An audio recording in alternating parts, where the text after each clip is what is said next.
Olá, sejam muito bem-vindos ao meu canal. A leitura de hoje é Fora da Curva: Os segredos dos grandes investidores do Brasil e o que você pode aprender com eles.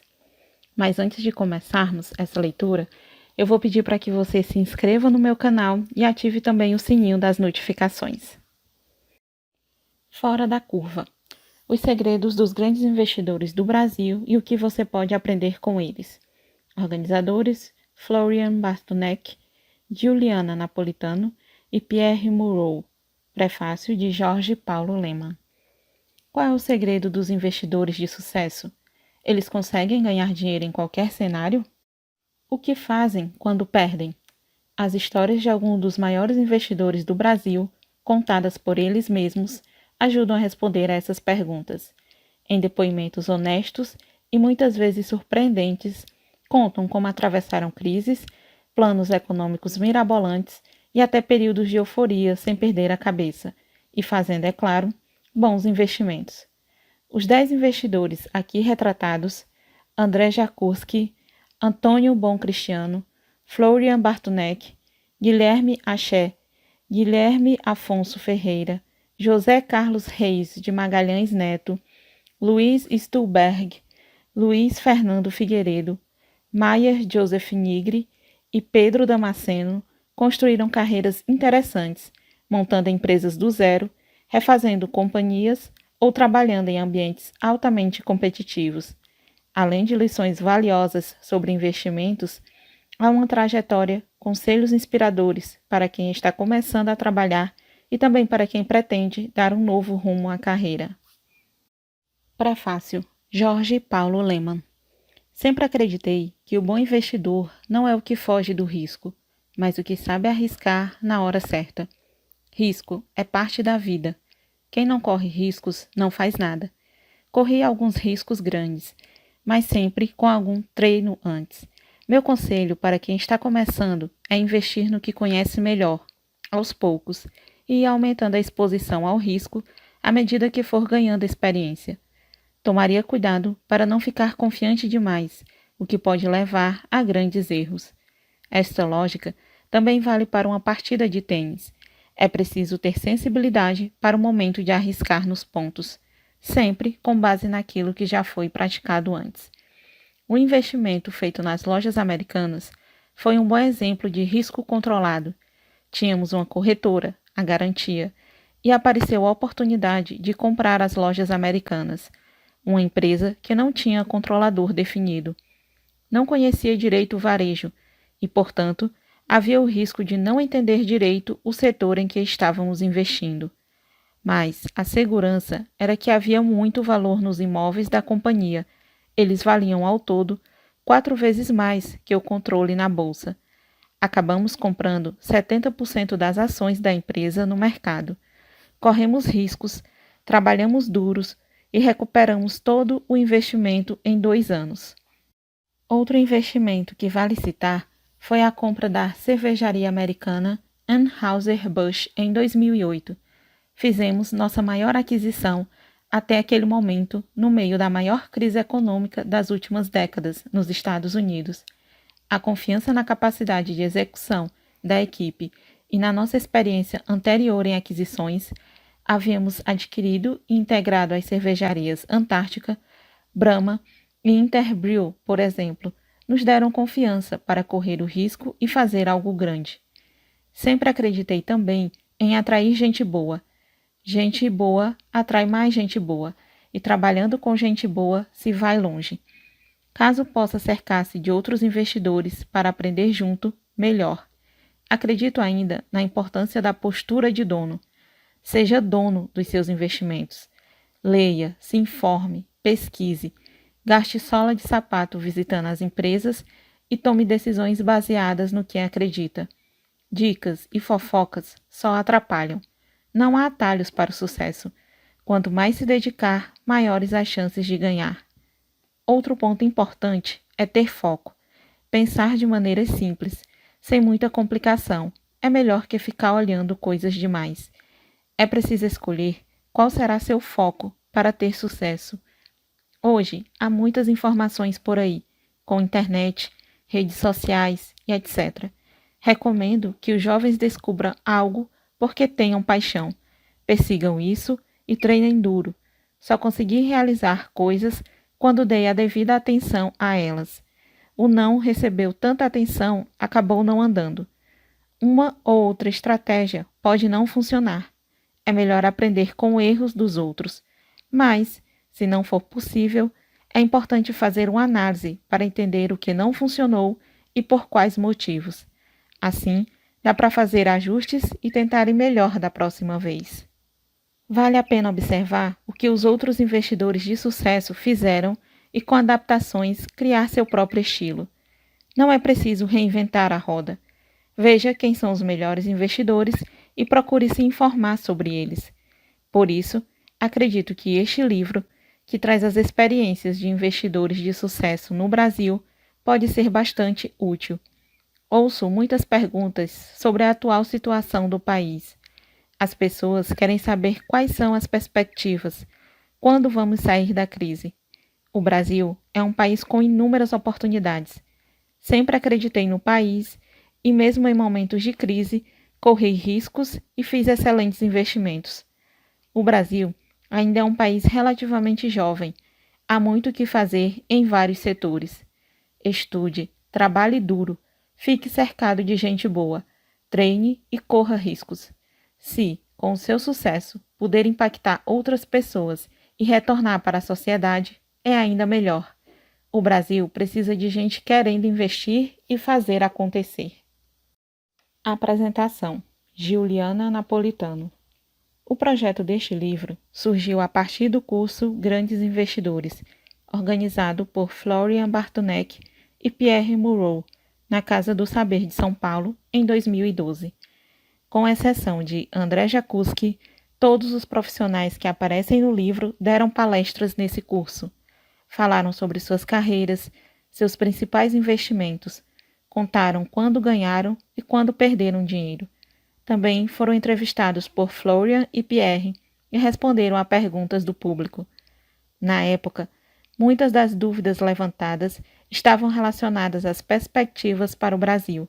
Os participantes queriam saber como os grandes investidores viam o futuro e, claro, como planejavam ganhar dinheiro naquele cenário. Desde então, até a publicação do livro, 4 anos se passaram e muito do que foi falado ficou ultrapassado. Outras questões surgiram. Fui convidada por Florian e Pierre para entrevistar todos os participantes novamente e atualizar o que fosse necessário. O interessante é que todos estavam de fato com vontade de falar mais, mesmo os que não estão tão acostumados a dar entrevistas, como Antônio Bom Cristiano e Zeca Magalhães. Contaram muitos casos, explicaram acertos, erros, deram conselhos a outros investidores. O esforço resultou em histórias inéditas, algumas engraçadas, outras surpreendentes. Florian também está entre os entrevistados. Ele tem uma vivência ímpar na Bolsa Brasileira. Tornou-se sócio do Banco Pactual aos 25 anos. Foi o responsável pela gestão dos fundos de ações do banco e atualmente é sócio de Jorge Paulo Lemann. Esses investidores estão habituados a crises e mudanças bruscas de cenário. Conviveram com pacotes econômicos mirabolantes, a intensa volatilidade do dólar e da bolsa em alguns períodos, o vai-vem dos juros e os impactos de crises internacionais no Brasil, e contam como fizeram bons investimentos em meio às incertezas. Alguns depoimentos são inspiradores para quem está iniciando uma carreira no mercado financeiro, ou para quem planeja abrir seu próprio negócio. Todos contêm lições valiosas sobre investimentos, mas nenhum deles é um manual de como ganhar dinheiro, até porque nossos 10 entrevistados estão longe de serem infalíveis. Já erraram feio ao menos uma vez e sabem que vão continuar cometendo deslizes. O segredo, dizem, é tentar ganhar mais do que perder e minimizar os prejuízos. As principais regras de investimento dos entrevistados estão resumidas no fim de cada capítulo, e é interessante notar que algumas são subjetivas e podem mudar com o tempo, à medida que os profissionais ganham experiência. Sem dúvida, com eles, aprende-se muito sobre o mercado financeiro, mas a leitura deixa claro que ganhar dinheiro com investimentos é uma tarefa árdua. Introdução: Florian Bartonek e Pierre Moreau. Poucos assuntos geram tanta insegurança na maioria das pessoas quanto investimentos. Ainda assim, é algo com que todos que têm alguma poupança disponível precisam se preocupar.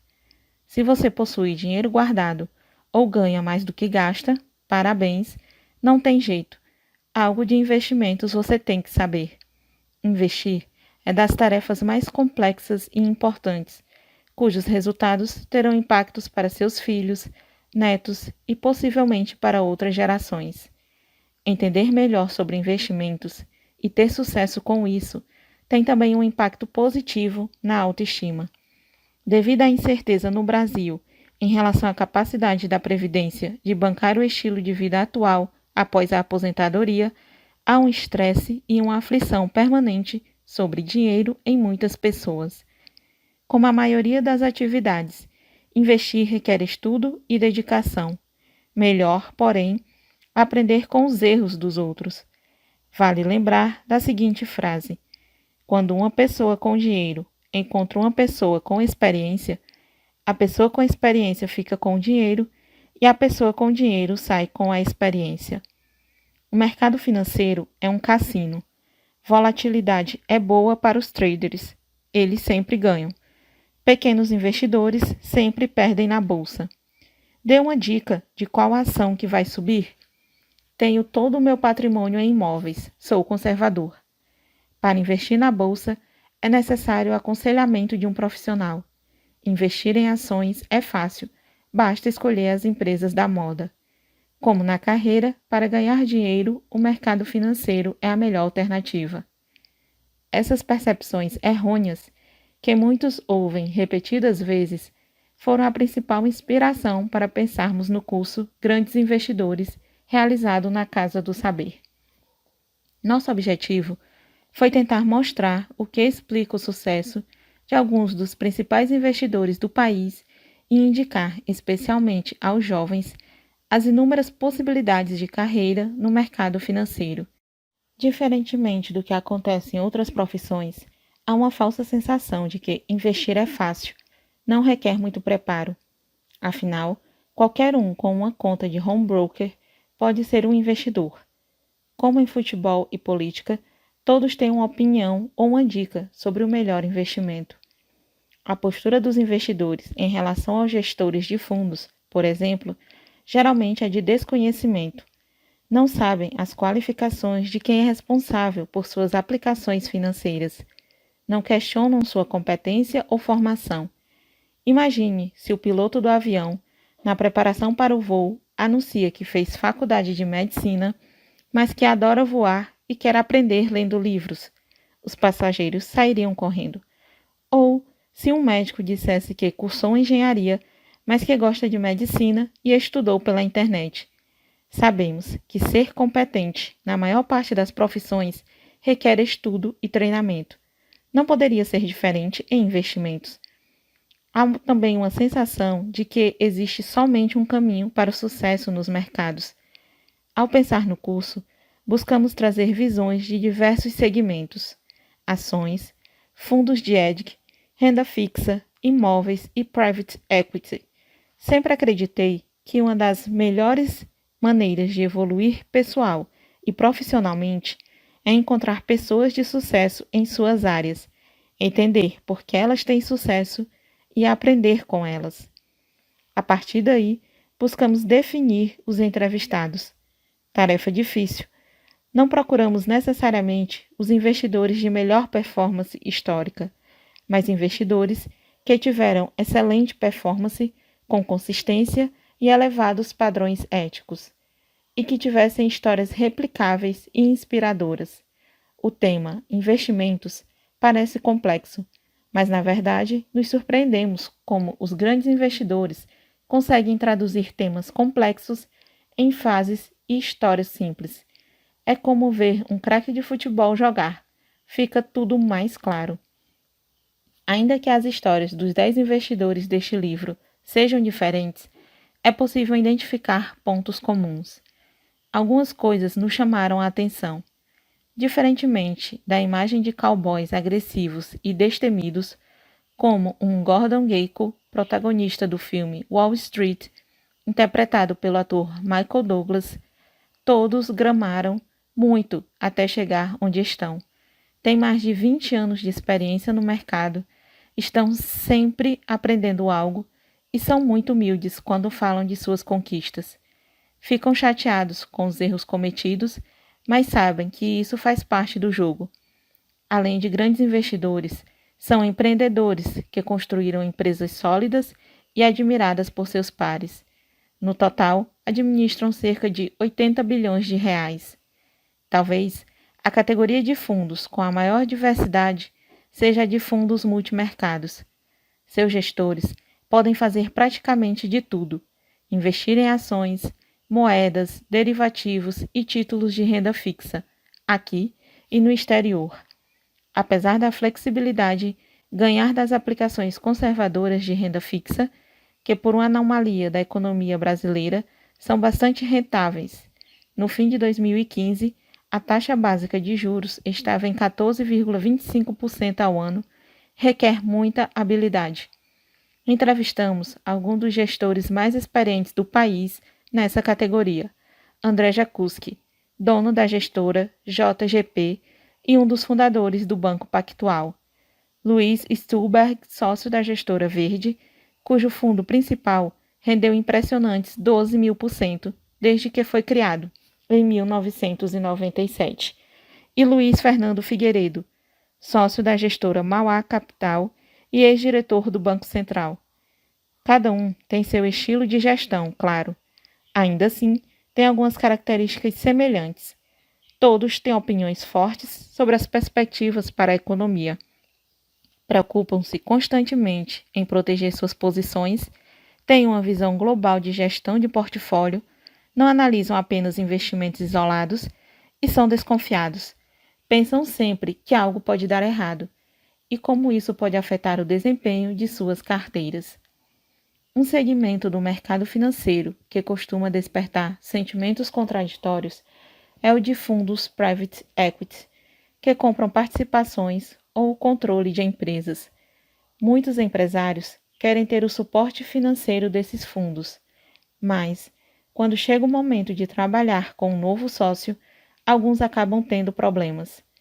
Antônio Boncristiano, sócio da GP, uma das gestoras de fundos de private equity mais tradicionais do país, diz que um dos seus grandes desafios é trabalhar com um empresário tendo perspectivas diferentes. O fundo tem que vender sua participação em algum momento para dar retorno a seus investidores, enquanto o empreendedor precisa querer ficar ali para sempre. Boncristiano dá uma série de exemplos de como montou parcerias, resolveu conflitos, acertou e errou no meio empresarial. Vale lembrar que o site de comércio eletrônico Submarino, que se fundiu a Americanas como para dar origem a B2W, nasceu dentro da GP. Os gestores de fundos de ações que entrevistamos têm duas características principais: mantêm um horizonte de longo prazo em suas aplicações e fazem análises aprofundadas sobre as empresas em que investem. Muitos gestores dizem fazer essas duas coisas, mas, na prática, são poucos os que conseguem, porque se trata de algo complexo. A Dynamo chegou a contratar um instituto de pesquisa para entender os impactos da mudança de regras no setor de processamento de operações com cartões para as duas principais empresas desse setor, a Cielo e a Rede. Guilherme Afonso Ferreira, que participa de 6 conselhos de administração, manteve ações do Unibanco por 20 anos, até o banco se unir ao Itaú em 2008, em meio à crise financeira internacional. Hoje, tem ações do Itaú. Para Guilherme Achê, sócio da Esquadra, ter disciplina ao executar um plano de investimento é o que realmente faz diferença. Um caso interessante é o da gestora Tarpon, fundada por Zeca Magalhães quando ele tinha 24 anos. Trata-se de uma gestora de fundos de ações, mas sua atuação na empresa de alimentos BRF se assemelha à de um fundo de private equity, porque há executivos completamente envolvidos na gestão e na transformação da empresa. Outro entrevistado, que montou um negócio quando era muito jovem, é Meyer Joseph Nigri. Ele fundou a incorporadora Tecnisa enquanto cursava a faculdade de engenharia em 1977.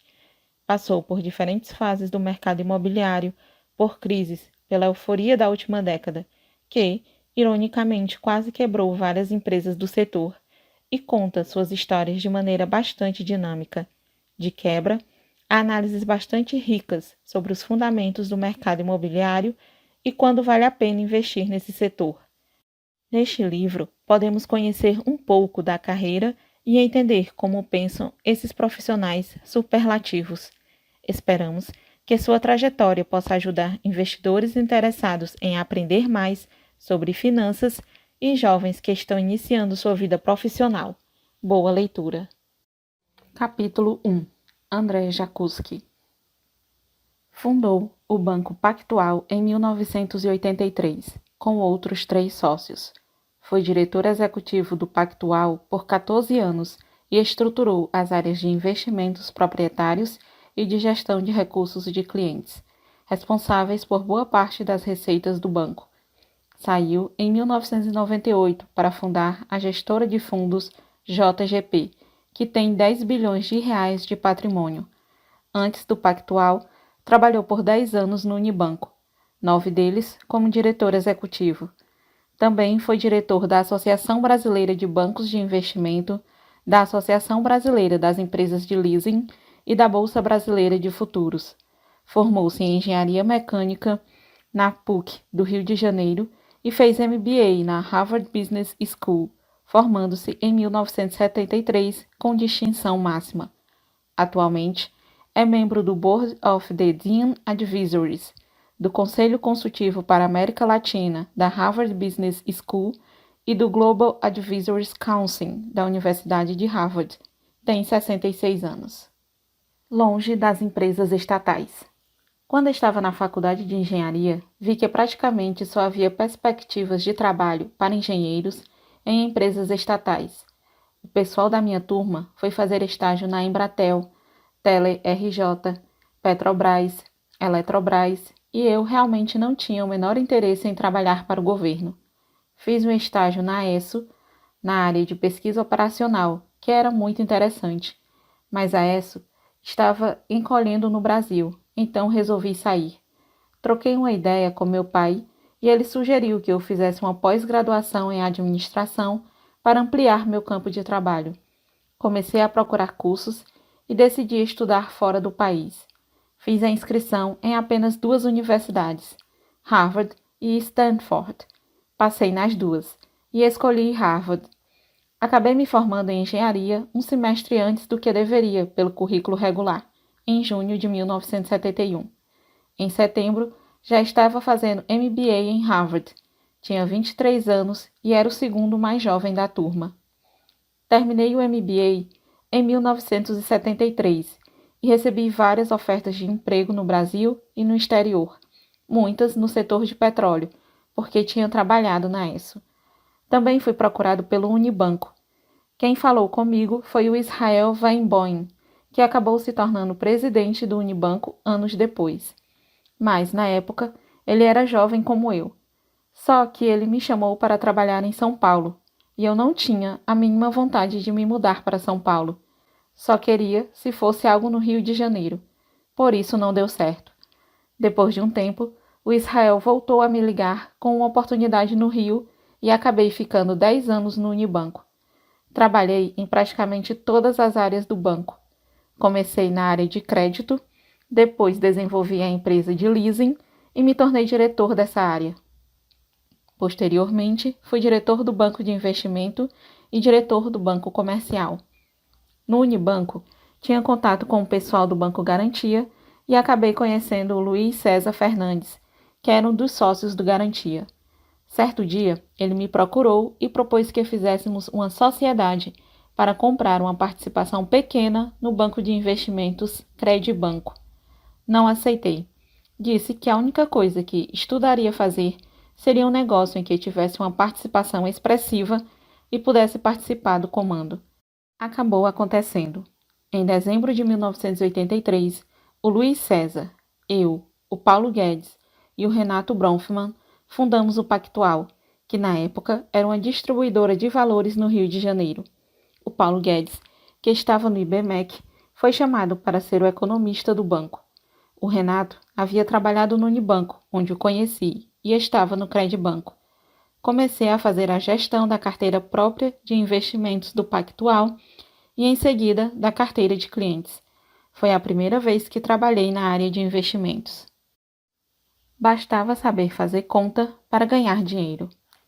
Inicialmente, o Pactual funcionava como um banco de investimento, estruturando operações de fusões e aquisições de empresas ou algum financiamento mais sofisticado, por exemplo. Faltava esse tipo de instituição no Brasil e queríamos crescer nesse segmento. Mas percebemos que o brasileiro era refratário à ideia de pagar a um terceiro para estruturar uma operação. Se uma empresa queria comprar outra, negociava direto. Ficou claro que seria complicado ter um fluxo recorrente de receitas atuando dessa forma.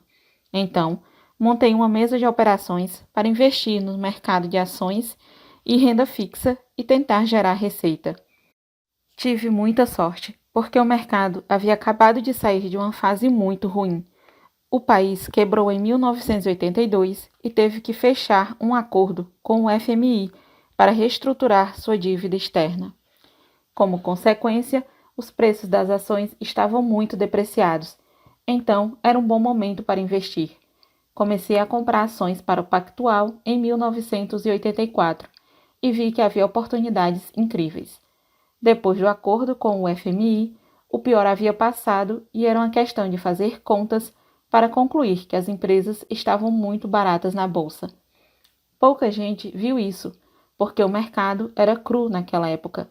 A imensa maioria dos analistas e investidores não tinha as noções básicas do funcionamento do mercado financeiro.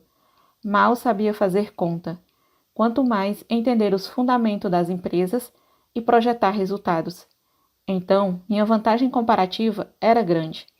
Comprei papéis da Vale e de uma série de companhias privadas, cujo preço foi multiplicado por 30 entre 1984 e o Plano Cruzado em 1986. Minha estratégia era ir pulando de uma ação para outra. Quando via que uma ação tinha subido demais, vendia, comprava outra desvalorizada e assim por diante. Hoje seria impossível fazer isso, porque há muitos investidores qualificados no mercado que entendem quais são as boas oportunidades e podem comprar as ações antes de mim. Mas na época, deu certo. Ganhamos muito dinheiro na bolsa e conseguimos comprar a carta patente que permitia que nos tornássemos um banco de investimento. Isso durou até 1986, quando o governo lançou o Plano Cruzado, com o objetivo de tentar controlar a hiperinflação. O Plano Cruzado acabou sendo o pico de um movimento de alta da bolsa que tinha começado em 1983. Depois disso, o mercado caiu por anos. No início, havia alguns economistas e investidores otimistas com o pacote. Como eu achava que o plano seria um fracasso, decidi vender todas as ações que tinha um mês depois de o pacote ser anunciado, e antes que a desvalorização da bolsa começasse para valer. Consegui vender a preços ótimos, com grandes lucros. O período de 1987 a 1990 foi muito difícil. Então, fizemos poucos investimentos relevantes e mais operações táticas, de curto prazo. Justamente nessa época, o George Soros decidiu investir no Brasil por meio do Pactual. Conheci o Soros, por acaso, em 1984, quando ele visitou o IBMEC e disse que não entendia porque estávamos fundando um banco se o Brasil ia quebrar. Argumentei que dava para ganhar dinheiro em qualquer situação. Acho que ele ficou com isso na cabeça, porque quando resolveu investir no Brasil em 1987, me procurou. Eu não sabia, mas ele também tinha procurado outras duas instituições. Uns 2 meses depois, eu disse que queria devolver o dinheiro que ele havia me mandado, porque o mercado estava muito ruim. Ele ficou surpreso, mas concordou. As outras duas instituições fizeram investimentos que deram errado. Como eu não fiz nada, não perdi o dinheiro dele. O Soros voltou a me procurar em 1992, e aí o banco começou a gerir uma carteira de ações para ele, que ia crescendo gradativamente. Ganhei muito dinheiro para ele. Naquela época, os grandes investidores estrangeiros não conheciam direito o Brasil. Então, escolhiam alguns gestores para cuidar da carteira deles no país. Além de Soros, tínhamos como clientes o Michael Steinhardt e o Jack Nash, que eram a elite do segmento de fundos de hedge, proteção cambial, nos Estados Unidos. Nosso maior sucesso aconteceu entre 1990 e 1992. A bolsa teve uma desvalorização de 70% em dólares em 1990, em razão de outro pacote econômico, o Plano Collor, que congelou depósitos e tirou a liquidez do mercado. Mas, na virada de 1991, foram editadas leis que permitiram investimentos estrangeiros na Bolsa Brasileira. Achei que isso poderia dar um empurrão no mercado, então comecei a comprar ações da Telebrás, que era a estatal de telefonia do país. As ações estavam muito baratas e, além disso, falava-se que o Banco Merrill Lynch planejava fazer uma oferta de ADRs pela Telebrás na Bolsa de Nova York, o que aumentaria a demanda pelas ações da companhia. Na minha visão, essas informações faziam com que a relação risco-retorno da ação ficasse bastante distorcida a favor do investidor. Então, valia a pena fazer um grande investimento. Cheguei a aplicar mais de 100% do patrimônio do banco nos papéis da empresa, na bolsa e no mercado de opções, e recheei as carteiras dos clientes com ações da Telebrás. Essa operação deu um lucro extraordinário. O rendimento médio das carteiras dos clientes naquele ano foi de 540% em dólares. O patrimônio do banco cresceu mais do que isso porque assumimos um risco maior no mercado de opções. Foi realmente quando o banco cresceu muito e mudou de patamar. A fórmula da fortuna. O caso da Telebrás é um bom exemplo de como penso ao investir. Ninguém pode prever o futuro, então não adianta ficar tentando fazer projeções. O fundamental é analisar as probabilidades de ganhar e perder dinheiro em diferentes cenários e ir ajustando-as ao longo do tempo, à medida que a situação muda. Nunca sei o que vai cair e subir, por isso tento me adaptar. Tenho uma carteira de investimentos permanente e outra variável. A permanente reúne os ativos que acredito que podem dar retorno no médio prazo. A variável reúne as operações táticas, cujo objetivo é aproveitar alguma distorção de preço no mercado. É possível ganhar dinheiro quando a bolsa cai, mas os ganhos que realmente fazem a diferença são gerados quando o mercado sobe. É preciso, portanto, ficar atento para tentar descobrir quando dá para comprar uma ação barata que tenha potencial de valorização. Nos raros momentos em que isso acontece, como no caso da Telebrás, faço investimentos bem grandes. No dia a dia, o investidor deve se preocupar em administrar seu patrimônio. Para conseguir acumular capital ao longo do tempo, não pode ficar simplesmente pulando de investimento em investimento atrás de uma grande tacada. Precisa de uma estratégia cujo objetivo seja gerar retornos consistentes. A melhor maneira de fazer isso é dividir seus recursos entre aplicações de maior e menor risco e estimar quanto é possível perder em cada uma delas. A meta deve ser aumentar o patrimônio, mesmo se alguma estratégia der errado. É o que alguns profissionais do mercado chamam de fórmula da fortuna. O conselho também vale na hora de escolher gestores de fundos. Há fundos mais ou menos agressivos, mas cuidado com aqueles que são muito voláteis. É preciso ver se o gestor tem a capacidade de gerar retornos consistentes no longo prazo. Quem ganha dinheiro apenas quando o mercado vai bem não é um bom gestor, só sabe seguir a onda. Todo investidor perde dinheiro, porque investir é um jogo de tentativa e erro. Algumas apostas dão certo, outras não. Faz parte do processo. Mas Para acumular patrimônio, é preciso evitar os grandes riscos que possam levá-lo à ruína financeira. Como já contei, tomei a decisão de vender todas as ações da carteira do Pactual logo após o Plano Cruzado em 1986. A bolsa despencou naquele ano e em dezembro de 1986 achei que era a hora de comprar. Investi em opções que me davam o direito de comprar ações da Vale em janeiro de 1987 por um preço que eu considerava baixo. Se isso acontecesse, eu revenderia as ações no mercado por um preço maior. As ações valorizaram quando eu fui exercer as opções, mas isso aconteceu porque quem tinha de vendê-las para mim foi comprá-las no mercado, o que gerou a alta dos preços. Assim que recebi os papéis, os preços caíram e tive prejuízo. Foi ruim, mas não foi dramático, porque essa operação representava uma parte pequena do meu portfólio.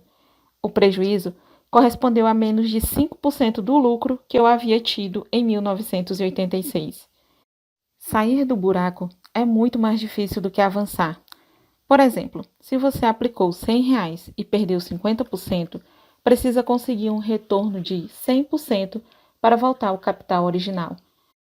Da mesma forma, se conseguiu um rendimento de 20% para esses R$ 100 no primeiro ano, mas perdeu 20% no segundo, ficou no negativo, porque uma perda de 20% transforma os R$ 120 em R$ 96. Muita gente nem faz essas contas. Se você está certo na hora errada, está errado. Saí do Pactual em 1998, porque me afastei intelectualmente do Luiz César. Nós dois éramos os principais acionistas do banco. Ele começou a fazer investimentos fora do mercado financeiro, com resultados duvidosos, e queria transformar o Pactual num banco de varejo. Fui radicalmente contra, principalmente porque não existia competência interna no Pactual para fazer varejo. Deixei de me sentir à vontade ali e resolvi sair da sociedade.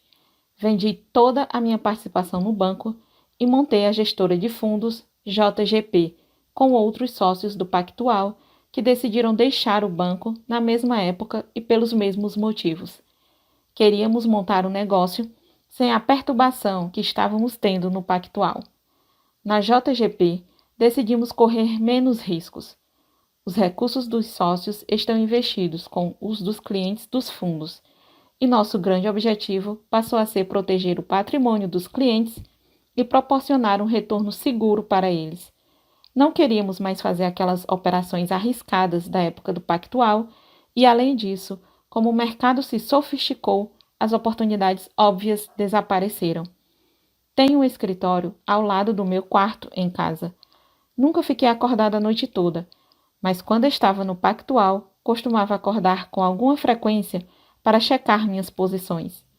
Hoje, acordo quando tenho alguma posição grande, senão durmo normalmente e programo ordens eletrônicas de compra ou de venda de ativos, se for necessário, o que não era possível naquela época.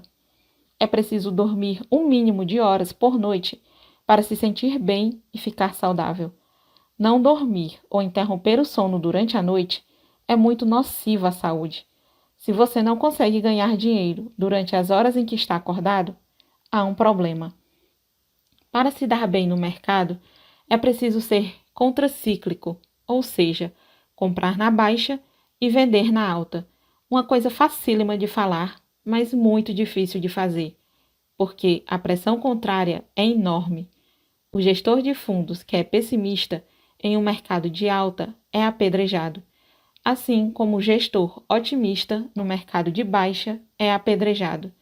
Se você estiver certo na hora errada, você está errado. No ano 2000, quando houve aquela euforia com as empresas de internet nos Estados Unidos, os gestores que se recusaram a investir nessas companhias porque eram mais conservadores e não entendiam por que as ações de uma empresinha criada ontem custavam tão caro, sofreram a onda de saques. Foram criticados, vistos como ultrapassados. No final, estavam certos, porque muitas dessas empresas quebraram. Senti essa pressão até na JGP. Alguns sócios queriam fazer investimentos de private equity em internet, Resisti bravamente, mas acabei deixando o pessoal fazer. Aplicamos uma mixaria nesse setor e virou tudo pó. E claro, o responsável por isso saiu da JGP. Tenho 5 filhos. Tentei colocar ao menos um deles no mercado financeiro, mas nenhum quis. E se quisessem, não poderiam trabalhar na JGP. Numa empresa familiar, tudo bem ter seus filhos trabalhando com você. Num sistema meritocrático como o da JGP, não dá, porque se cria um problema de percepção. Se o filho do dono for bem, sempre vão achar que ele está sendo favorecido. Se for mal, vão dizer que não foi demitido por causa do papai. É ruim para o próprio filho e pode criar um ambiente em que os funcionários talentosos sintam que não têm chance de crescer porque não são parentes. Para perpetuar a empresa, tem os sócios, que podem tocar a JGP no futuro. Foi o que aconteceu com o Pactual. A primeira geração saiu e a segunda tocou os negócios. A JGP tem atualmente 100 funcionários e 15 sócios. Os banqueiros centrais viraram um problema. O crescimento econômico depende muito da demografia, que é desfavorável na maioria dos países ocidentais. A população está envelhecendo e crescendo bem devagar, e, infelizmente, a produtividade também está caindo. Isso faz com que o PIB potencial seja baixo. Os governos têm feito de tudo para evitar que haja recessão e muitos têm contado com a ajuda dos bancos centrais. A meta dos banqueiros centrais tem sido evitar qualquer desvalorização nos mercados. Agem para sustentar os preços das ações porque acreditam que o efeito riqueza gerado pela bolsa pode impulsionar o consumo e assim a economia. Como são muitos banqueiros centrais se mexendo, reduzindo os juros ou injetando recursos na economia, a incerteza é grande. Esse tipo de atuação também gera distorções cumulativas. Quando os juros ficam baixos por muito tempo, as pessoas acabam sendo forçadas a assumir riscos que, normalmente, não assumiriam, para tentar remunerar seu capital, ou se sentem tranquilas para fazer empréstimos. Se o cenário mudar, vamos supor que o Banco Central americano decida aumentar os juros porque o desemprego caiu. Quem está endividado ou tem investimentos em ativos de alto risco pode sofrer. Tivemos esse problema no Brasil na década passada. Houve um excesso de otimismo, porque a economia estava crescendo e os juros foram reduzidos artificialmente para manter esse crescimento. Assim, as famílias e as empresas se endividaram e, quando a música parou, algumas dívidas se mostraram impagáveis. Também virou moda comprar imóveis na planta para revender com lucro lá na frente. Só que, quando muitos desses imóveis ficaram prontos, a demanda não estava mais lá. Muitos compradores ficaram inadimplentes e quase todas as grandes incorporadoras do país quebraram e tiveram de se reestruturar. É uma grande ilusão imaginar que os governos conseguem direcionar a atividade econômica. Podem conseguir em intervalos curtos de tempo. Mas, como mostra a crise de 2015 no Brasil, quando esse suporte artificial cai, as consequências são desagradáveis. Como fazer bons investimentos? O que é mais relevante, na opinião de André Jakuski? Primeiro, divida seus recursos entre investimentos de maior e menor risco. O objetivo deve ser aumentar o patrimônio, mesmo se alguma estratégia der errado. Segundo, calcule quanto pode perder em cada investimento. Fuja dos riscos que podem dilapidar seu patrimônio. Terceiro, ninguém consegue prever o futuro. Em vez de fazer projeções, calcule as probabilidades de ganhar ou perder dinheiro em diferentes cenários. Quarto, procure gestores de fundos que consigam gerar retornos consistentes no longo prazo. É fácil ganhar dinheiro quando o mercado vai bem. Livros indicados: Security Analysis, Benjamin Graham e David Dodd. Technical Analysis of the Financial Markets, John Murphy. Esses 2 livros ajudam a formar a base fundamentalista e técnica que todo investidor precisa ter antes de começar a aplicar seu dinheiro. Ensinam fórmulas e métodos de análise de empresas e investimento em vários ativos. Reminiscences of a Stock Market Operator, Edwin Lefebvre. Conta a história de Jesse Livermore, um grande especulador americano da virada do século XX, que ganhou fortunas, mas também perdeu fortunas, porque era um jogador e não um investidor. Mostra pelo avesso porque é importante administrar o patrimônio antes de sair aplicando. The Battle of Investment Survive, Gerald Loeb, é um clássico escrito originalmente em 1935 que dá uma série de exemplos de investimentos e mostra suas consequências. Fortune's Fórmula, William Poundstone, apresenta a fórmula que mostra como escolher e dimensionar os investimentos em diferentes ativos, evitando a ruína financeira.